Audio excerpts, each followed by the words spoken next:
덕일의 뉴스파이팅 배승입니다. 4부 시작합니다. 오늘은 박원석 전 의원과 이슈 인터뷰 이어가도록 하겠습니다. 나오셨습니다. 안녕하세요. 네, 안녕하십니까. 어제 잠 못 이루셨을 것 같은데요. 그러게요. 뭐 저뿐만이 아니라 전 국민이 다 그랬을 텐데요. 예.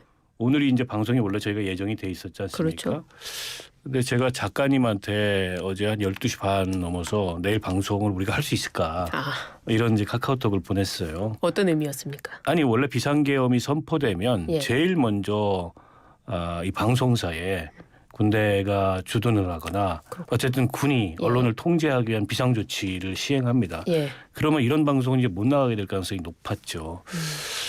다행히 예. 그렇게 길지 않은 시간 내에 국회가 신속하게 대응을 해서 이제 비상계엄을 해제했지만 예. 지금도 납득할 수 없는 건 도대체 왜 저런 판단을 했을까? 아무리 생각해도 납득이 안 됩니다. 아, 그래요? 예. 그 계엄도 지금 2번 겪어보신 거죠? 글쎄 제가 이제 79년도 예. 비상계엄 선포 때는 10살이었어요. 글쎄요. 예. 그래서 그때 기억이 그렇게 뚜렷하지는 않은데 어쨌든 그게 이제 우리 현대사에 굉장히 큰 트라우마였고 그로 인해서 결국에는 이제 80년대에 이 정당하지 않은 그런 이제 이 군사 정권을 물러나게 하는 예. 그런 이제 국민들의 저항이 끊이질 않았잖아요. 근데 어제 이제 계엄군이 국회 헬기 타고 내려서 국회 본회의장 진입을 시도하는 장면을 보면서 예. 너무 비현실적이다. 과거에 이제 45년 전에 그 일은 예. 그 시대가 그랬지만 지금 대한민국에서 이런 일이 일어나리라고는 누구도 예상하지 못했는데 예. 왜 저런 일을 벌일까? 이런 이제 좀 참담하면서도 아득한 생각이 들었고 예. 어제 이제 사실 위험한 상황이었습니다. 그 상황에서 만약 그 국회가 조금이라도 신속하게 대응을 못했다면 예. 먼저 계엄군이 국회 이 본청을 장악을 하고 국회의원들을 해산을 시도했으면은 비상계엄 그 해제를 예. 이 국회에서 결의하지 못했을 수도 있어요. 그걸 노렸던 것 같아요. 그래서 아마 가장 신속하게 국회를 움직여서 국회를 장악하려고 했던 것 같고 근데 뜻대로 안 됐죠. 천만다행이긴 한데 어쨌든 이 일은 그냥 넘어갈 수 없는 일이 됐고요.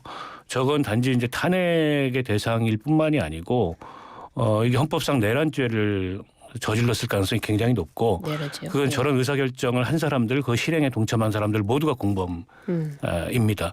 때문에 그런 헌법상 내란죄를 범한 경우에는 대통령의 탄핵소추권이 무력화됩니다. 예. 그래서 임기 중이라도 네. 이 기소하고 체포할 수 있어요. 저는 그 논의에 착수해야 된다고 보고요. 일단 오늘 뭐 민주당에서 탄핵소추안을 작성을 해서 내일 국회에 보고하고 이번 주 내에 자진 사퇴를 하든지 탄핵을 하든지 둘 중에 하나를 이 결단을 해라. 네. 탄핵을 받든지 이걸 이제 최후 통첩성으로 얘기를 했는데 네. 그 이상의 책임까지 저는 지게 될 거라고 봅니다. 그래요.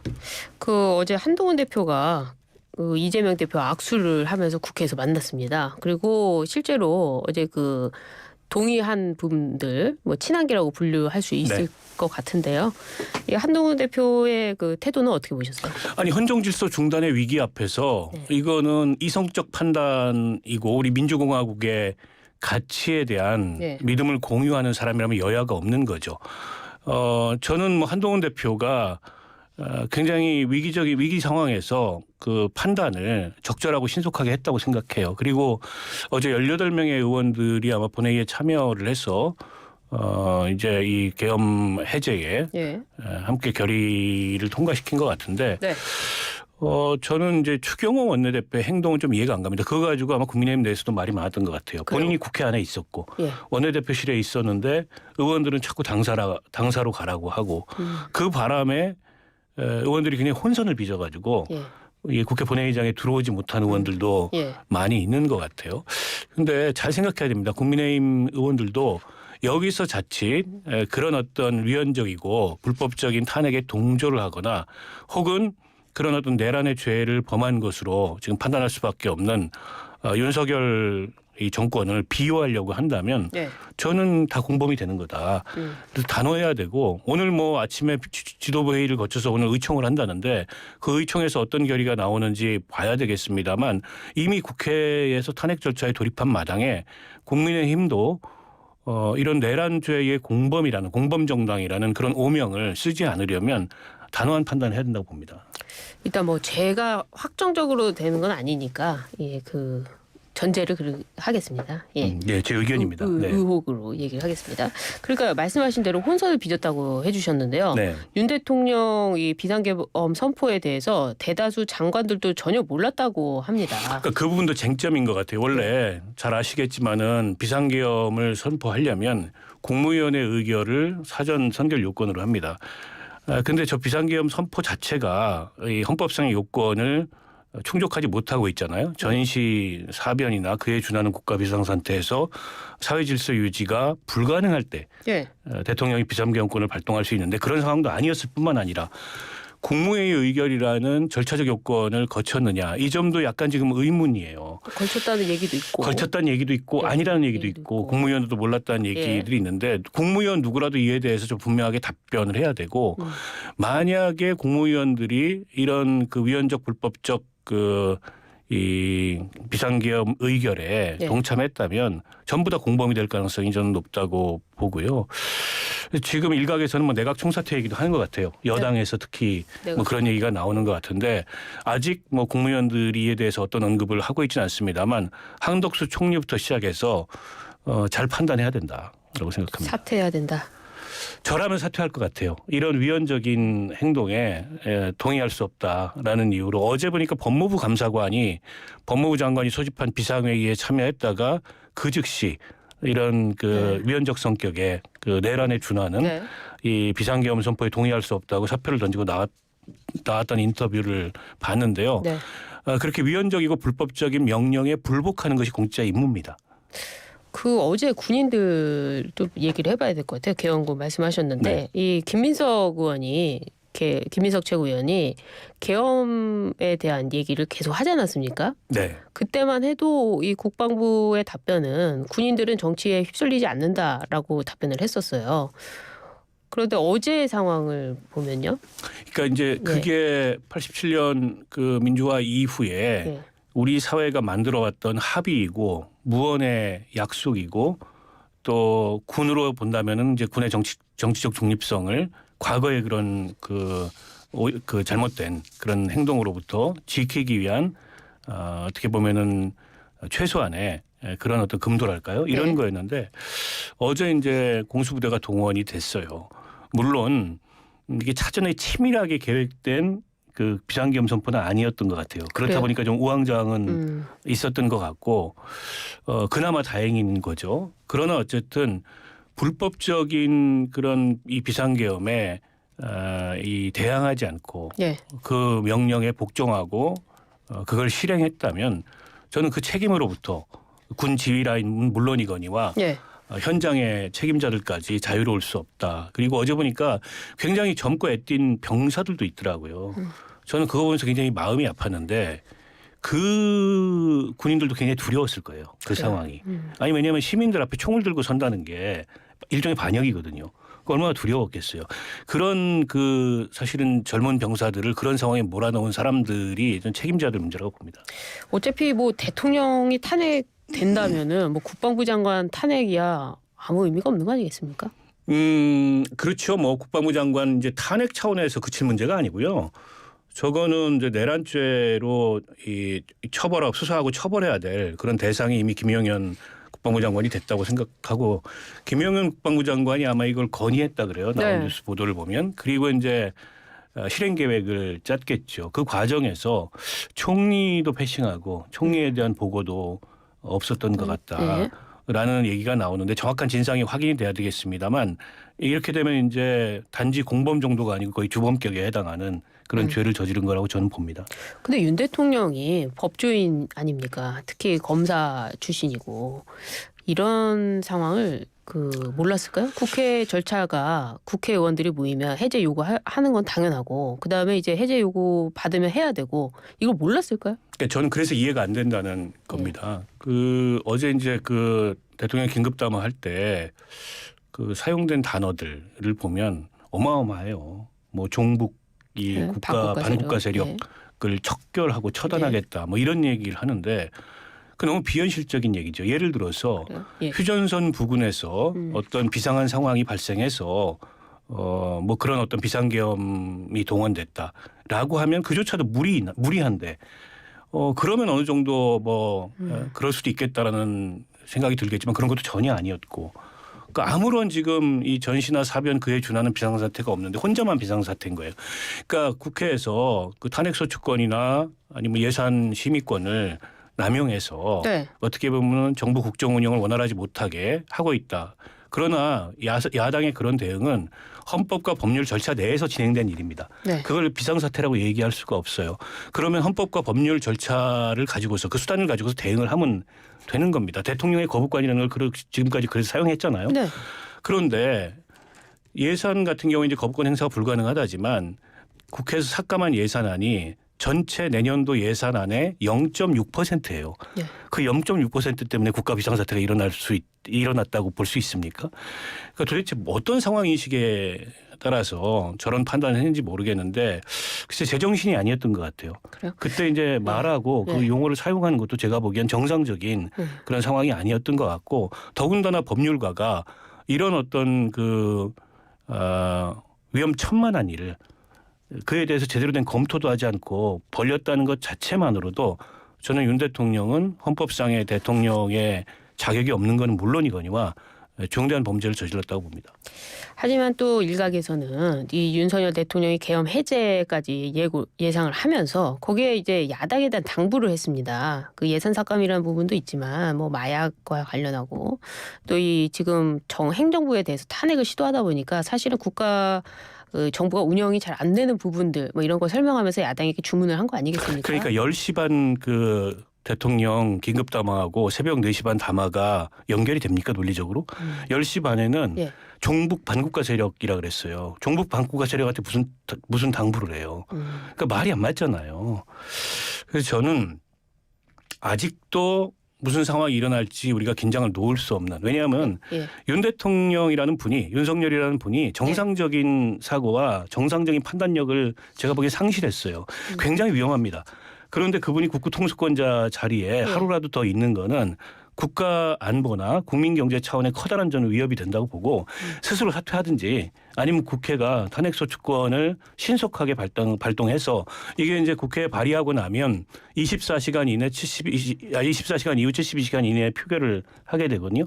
이번 주 내에 정리해야 됩니다. 저는 근데 이 말씀 중에 법과 절차 이용해서 헌법과 절차를 이용해서 야당도 했고 그 대통령이 가지고 있는 개헌권도 행사를 했고 일단 헌법상에 있는 권한을 양측 다 행사한 건 맞는 것 같아요. 아니요. 저는 아닌 것 같습니다. 그래요? 그러니까 헌법상 비상계엄 요건에 해당하지 않습니다.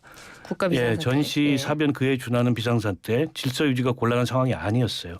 그러니까 헌법을 자기 멋대로 해석해서 위헌적이고 불법적인 일종의 이제 쿠데타성 친위 쿠데타성 비상계엄 선포한 건데 그게 실패로 돌아간 거예요. 예, 대통령인데 쿠데타 할 게 뭐가 있습니까? 친위 쿠데타라는 게 있죠.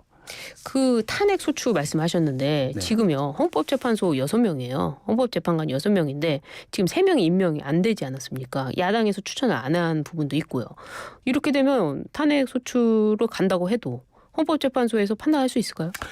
그러니까 임명 절차를 신속하게 진행을 해야 되죠. 임명 절차 누가 합니까? 그럼 국회가 해야죠. 국회가 하면 하고, 대통령이 임명을 해야 되는데요. 네, 임명해야죠. 임명하지 않으면 저는 또 다른 이제 헌법 법률 위반을 하는 거라고 보고요. 그러니까 이거 받아들여야 됩니다. 본인이 저 자리에 억지 부리고 앉아 있어도 결국에 임기 못 지킵니다.